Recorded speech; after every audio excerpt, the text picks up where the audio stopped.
பார்த்தா இது என்னோட புகுந்த வீடு தானே. இது எப்படி என்ன விட்டுட்டு போக சொல்றீங்க? இந்த வீட்டை பாத்துக்கிறதும் என்னோட பொறுப்பு தான் அத்தை. அதை நீங்க மறந்துடாதீங்க. ஒரே நாள்ல நீங்க என்ன மறக்கலாம், ஆனா நான் பண்ண வேண்டிய கடமைகளை நான் மறக்க மாட்டேன். நாளைக்கு தேதி 1.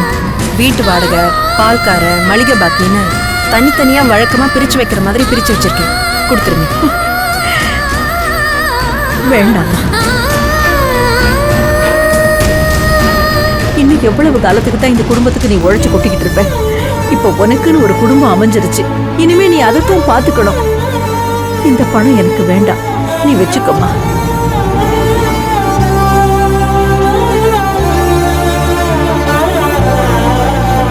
வச்சுக்கோங்கண்ணா. எனக்கு புரியல அத்தை. அத்தை இது என்னோட கடமை அத்தை, அதை நீங்க மறந்துடாதீங்க. அப்படியெல்லாம் இல்லம்மா, உனக்கும் செலவு இருக்கும். சொன்னா புரிஞ்சுக்கோ. இது வரைக்கும் நீ தானே எல்லாத்தையும் பாத்துக்கிட்ட. இது வரைக்கும் இல்ல, கடைசி வரைக்கும் நான் மட்டும்தான் இந்த வீட்டை பார்த்துப்பேன். அது நான் உங்க மகனுக்கு பண்ணி கொடுத்த சத்தியம். அதை நான் என்னைக்குமே மீற மாட்டேன். இதுக்கு முன்னாடிதான் யாருமே இல்ல, எல்லாத்தையும் நீயே பாத்துக்கிட்ட. இப்பதான் சிவராமன் இருக்கான்ல, அவன் பாத்துக்குவான்.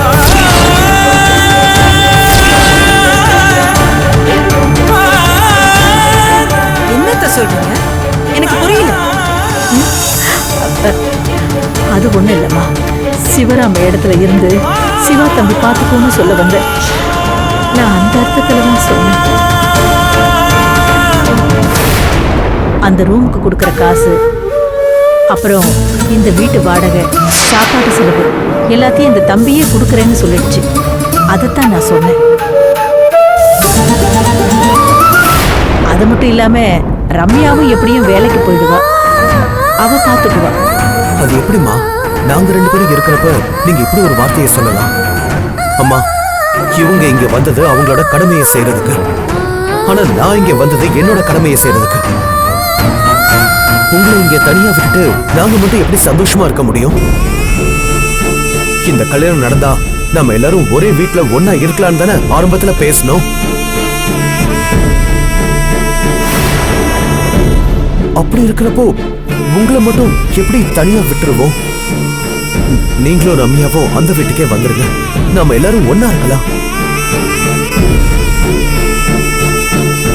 என்ன உங்க பையன் மாதிரின்னு சொல்வீங்கல்ல, அது உண்மைதான். வாங்க போலாம். பசங்களும் பாட்டி வரணும்னு ரொம்ப ஏக்கமா இருக்காங்க. இல்ல தம்பி, இப்ப நான் அங்க வர்றது சரியா இருக்காது. அப்ப இருந்த நிலைமை வேற. இப்ப சிவாவும் இங்க இருக்காப்ல. என்னால அவனை தனியா விட்டுட்டு வர முடியாதுப்பா.